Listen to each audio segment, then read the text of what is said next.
পেঁয়াজ দিয়ে ঝিঙে আলু পোস্ত কার না ভালো লাগে বলুন? মাছ মাংস না থাকলে বাঙালিদের কাছে পোস্তর বিকল্প আর কিছুই হয় না। তাই কড়াইয়ে সর্ষের তেল গরম করে তার মধ্যে আলু পেঁয়াজ ঝিঙে দিয়ে একটু নেড়ে চেড়ে নিলাম।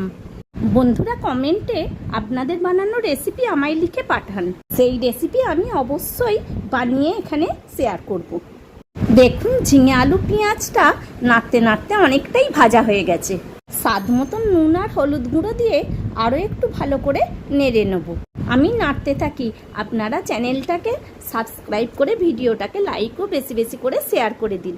এবার পোস্ত বাটাটায় বেশ খানিকটা জল দিয়ে ভালো করে গুলে নিলাম।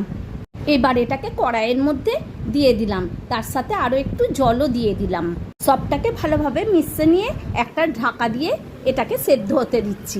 দেখুন আলুটা কেটে যাচ্ছে, ভালোভাবে তৈরি হয়ে গেছে ঝিঙে আলু পেঁয়াজ পোস্ত, স্বাদ অমৃত। পছন্দ হলে লাইক শেয়ার সাবস্ক্রাইব করে দিন।